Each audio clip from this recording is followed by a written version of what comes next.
Mohon perhatian, bel tanda masuk telah berbunyi. Kepada seluruh siswa untuk segera masuk kelasnya masing-masing. Bapak dan Ibu guru akan segera memasuki kelas. Selamat belajar, semoga mendapat ilmu yang bermanfaat. Terima kasih.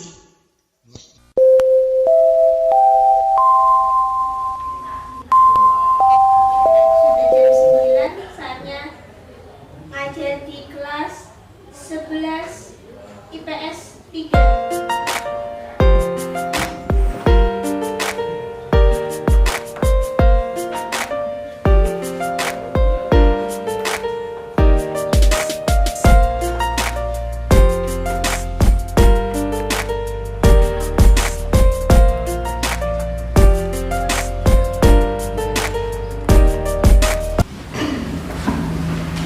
Assalamualaikum warahmatullahi wabarakatuh. Waalaikumsalam warahmatullahi wabarakatuh. Gimana kabar baiknya anak-anak? Alhamdulillah baik, Bu. Semoga sehat terus ya, karena masih suasana pandemi COVID ya. Jaga kebersihan, jaga kesehatan ya. Untuk memasuki materi hari ini, sebelum memasuki materi hari ini, alangkah lebih baiknya kita berdoa dan dipimpin oleh Anita. Di tempat duduk siap, berdoa mulai. Bismillahirrahmanirrahim. Raditu billahi rabba wa bil islami dina wa bil Muhammadin nabiyya wa rasulah. Rabbi zidni ilma warzuqni fahma. Amin amin ya rabbal alamin. Biar kita semangat, kita menyelil. Jadi kalian mengikuti apa yang dikatakan itu ya. Semangat pagi. Pagi luar biasa. Hari ini hadir semua. Nihil, Bu. Alhamdulillah hadir semua. Nihil. Jadi Ibu akan membagikan materi untuk kalian dan satu kelompok 2 orang. Jadi Ibu bagi Anita sama Lala, Putra sama Bayu. Bisa duduk sebelahan sama Bapak.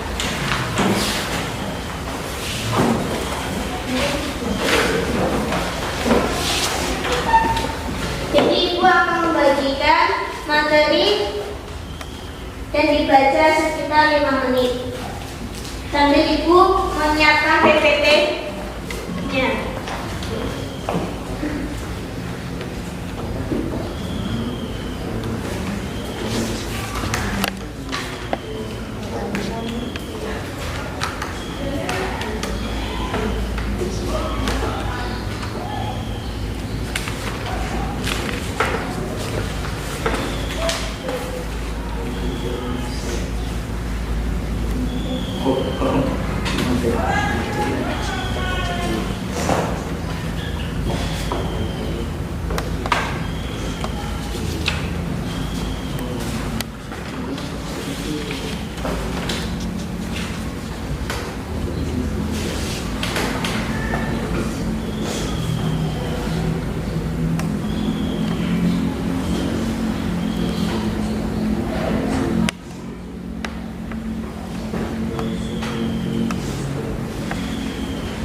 Apakah kalian sudah membacanya? Sudah, Bu. Ya, alhamdulillah sudah. Jadi pada pertemuan sebelumnya kita membahas tentang bank sentral. Jadi bank sentral itu sangat penting dalam perdagangan internasional yang akan dibahas pada hari ini. Kenapa sangat penting? Karena bank sentral itu tuh perannya itu karena ada dananya, tentang keuangan, tentang anggaran, tentang apa aja gitu. Jadi hari ini kita akan membahas perdagangan internasional. Konsep dan definisi perdagangan internasional. Dalam pembelajaran hari ini, siswa mampu menjelaskan pengertian perdagangan internasional, kemudian menyebutkan fakta pendorong dan penghambat perdagangan internasional, selanjutnya menjelaskan manfaat perdagangan internasional, selanjutnya menjelaskan teori perdagangan internasional, kemudian menjelaskan kebijakan perdagangan internasional. Selanjutnya, konsep dan kebijakan perdagangan internasional itu terdiri dari definisi perdagangan internasional, faktor pendorong dan penghambat perdagangan internasional, kemudian manfaat perdagangan internasional, kemudian teori perdagangan internasional, kemudian kebijakan perdagangan internasional. Nah, kita memasuki tentang definisi perdagangan internasional. Ada yang bisa menyebutkan? Ada yang tahu definisi dari perdagangan internasional? Saya, Bu. Ya. Perdagangan internasional adalah suatu proses tukar-menukar atau jual beli barang dan jasa yang terjadi antara dua negara atau lebih. Ya, bagus. Bagus Lana yang dikatakan oleh Lana. Jadi, definisi perdagangan internasional itu di sini ada 3 tokoh, yaitu Mualla Adel, kemudian M. Rafiqul Islam, kemudian Smith Town. Menurut Mualla Adel, perdagangan internasional sebuah proses tukar-menukar yang berdasar atas kehendak dari masing-masing negara sukarela. Yang kemudian adalah M. Rafiqul Islam. Perdagangan internasional ialah suatu hal yang menekankan berkaitan erat antara perdagangan internasional dan hubungan keuangan. Dan itu ada teori Smith-Todd. Perdagangan internasional yaitu sekumpulan aturan yang mengatur hubungan-hubungan komersial yang sifatnya perdata. Aturan-aturan hukum tersebut mengatur transaksi yang berbeda negara.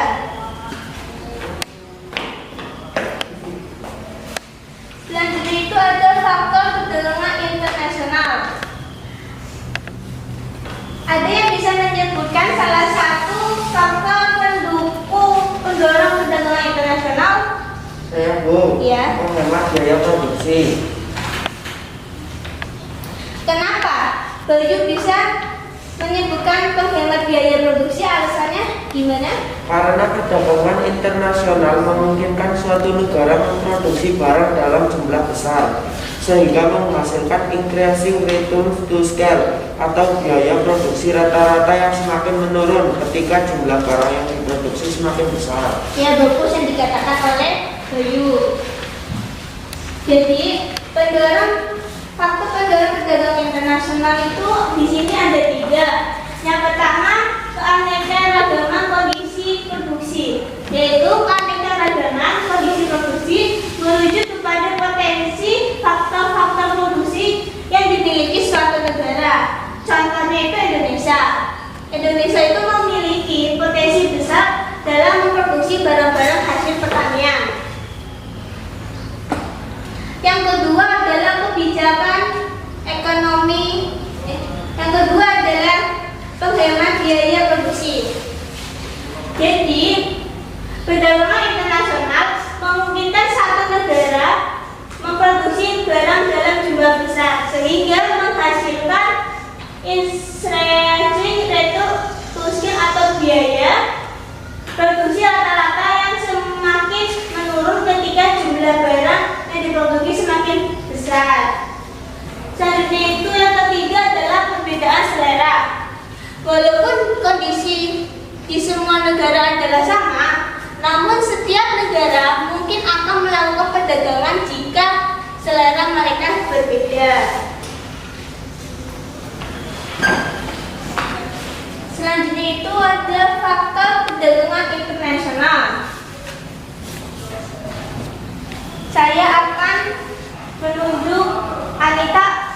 membaca yang pertama? Keamanan suatu negara. Keamanan adalah salah satu faktor penting dalam menentukan keberhasilan perdagangan internasional serta teori ekspor menurut para ahli. Faktor keamanan adalah tolak ukur bagi negara lain untuk menjalani kerjasama di bidang ekonomi. Faktor keamanan akan selalu berdampak pada sektor ekonomi di mana seorang akan merasa tidak nyaman dan takut bertransaksi, sehingga kondisi ini akan membuat pedagang luar lari. Pedagang akan cenderung memperhatikan faktor ini karena secara langsung mempengaruhi keamanan diri mereka sadar dan produk yang dijual. Iya, itu yang dikatakan oleh Anita. Yang kedua, boleh Putra membacakannya? Kebijakan ekonomi internasional yang dilakukan oleh pemerintah. Setiap negara tentu memiliki kebijakan berbeda dalam perekonomiannya. Ternyata kebijakan yang diterapkan pada suatu negara juga bisa menjadi salah satu faktor penghambat perdagangan internasional serta teori perdagangan internasional menurut para ahli. Beberapa kebijakan ini mencakup pembatasan impor produk, penentuan tingkat impor atau ekspor yang relatif tinggi, dan birokrasi yang rumit. Tentu saja beberapa kebijakan di atas akan membuat para pelaku pasar internasional mempertimbangkan secara lebih rinci untuk dapat melakukan perdagangan internasional ke negara tersebut. Setiap kebijakan pasti akan membawa poin plus dan minus, namun jika hasilnya akan membuat pelaku pasar internasional melarikan diri dan memilih negara lain yang cenderung ramah. Iya, bagus yang dikatakan oleh Putra. Yang ketiga, bisa Lala itu membacanya? Ketidakstabilan kurs mata uang asing. Setiap negara tentu memiliki mata uang yang berbeda. Perbedaan nilai mata uang ini di negara lain disebut nilai tukar. Dengan perbedaan nilai tukar akan menyebabkan kesulitan bagi eksportir dan importir dalam menentukan nilai tukar mata uang asing. Kesulitan-kesulitan ini akan mempengaruhi harga permintaan dan penawaran dalam perdagangan. Ini tentu saja membuat perdagangan enggan untuk melakukan kegiatan ekspor atau impor. Ketidakstabilan nilai tukar mata uang dapat disebabkan oleh berbagai hal. Salah satunya adalah krisis global yang memang melanda dunia dalam beberapa tahun terakhir. Yaitu adalah faktor penghambat perdagangan internasional. Selanjutnya itu ada manfaat perdagangan internasional.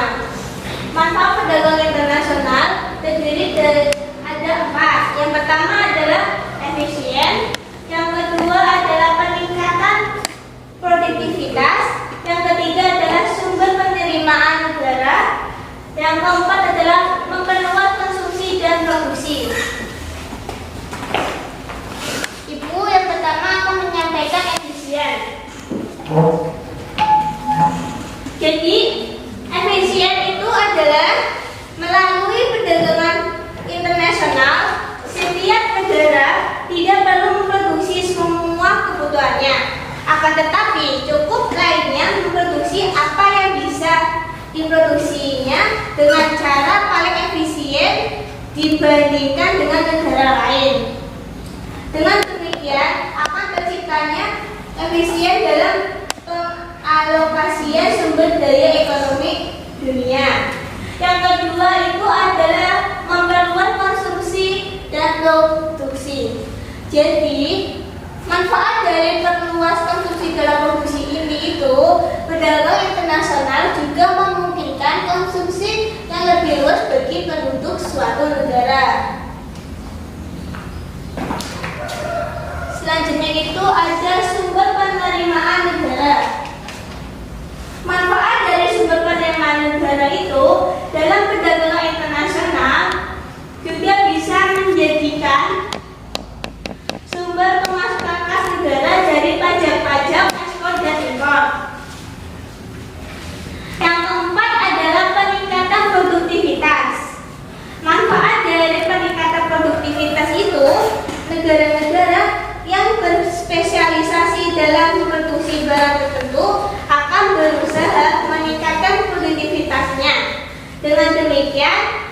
mereka akan tetap unggul dari negara lain dalam memproduksi barang tersebut.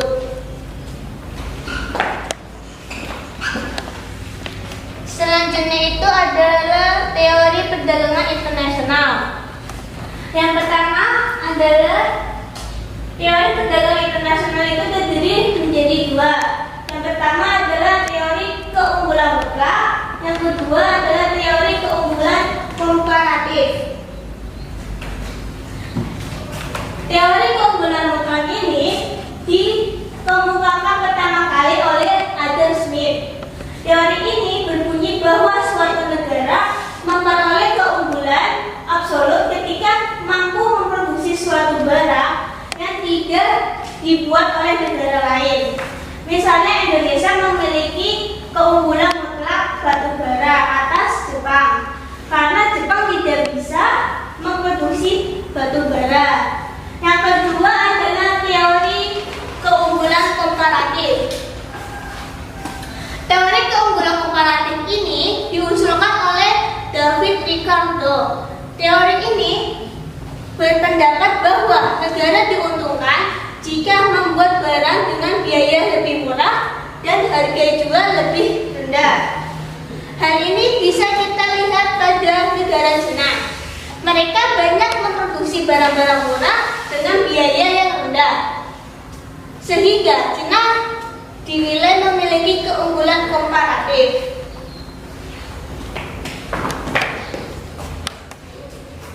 Selanjutnya itu adalah kebijakan perdagangan internasional. Apa saja sih kebijakan perdagangan internasional? Saya Bu, Ya. kebijakan perdagangan internasional itu ada perdagangan bebas. Iya betul. Ada yang lain? Saya Bu, perdagangan proteksionis. Ya. Benar yang dikatakan oleh Putra dan Anita. Jadi kebijakan perdagangan internasional itu yang pertama perdagangan bebas.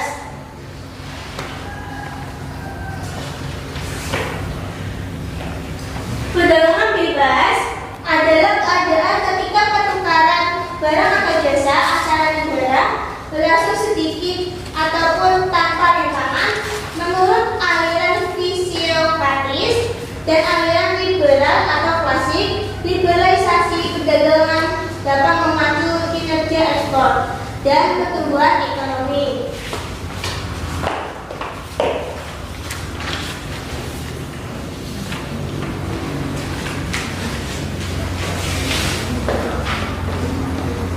Dalam kenyataan beberapa alat, Ibu mau tanya, apa sih alat kebijakan perdagangan internasional?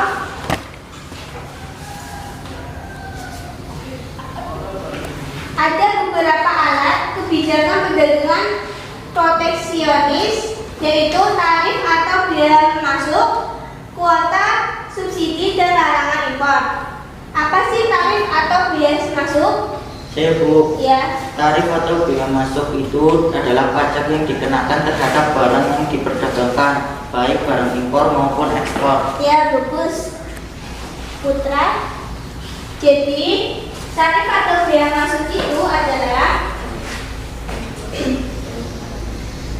pajak yang dikenakan terhadap barang yang diperdagangkan, baik barang impor maupun ekspor. Kebijakan ini bertujuan untuk membatasi kebebasan perdagangan dengan alasan perlindungan bagi industri-industri yang baru tumbuh. Jenis-jenis tarif yang umum berlaku sebagai berikut.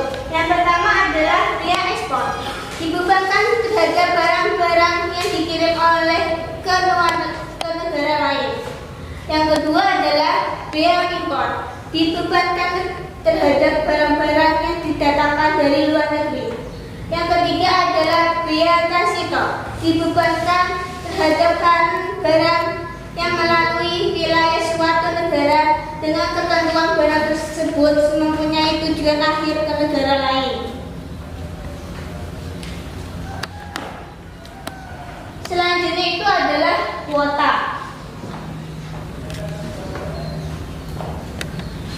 Kuota adalah batas maksimum jumlah barang tertentu tertentu. Biasanya 1 tahun. Dalam konteks impor, kuota yang dimaksud adalah jumlah total suatu barang yang bisa diimpor dalam satu periode tertentu. Kuota impor ini sudah diprediksikan sebelumnya sehingga seharusnya tidak mengganggu industri dalam negeri. Meski demikian, jika suatu negara sedang memperlakukan perdagangan bebas, maka kebijakan kuota tidak bisa dipakai lagi karena bisa menghambat proses perdagangan internasionalnya.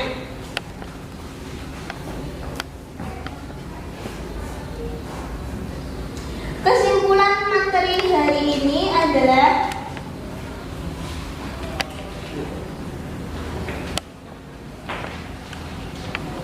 perdagangan internasional adalah perdagangan antara dua belah pihak yang berasal dari negara yang berbeda berdasarkan pada perjanjian yang telah disepakati bersama.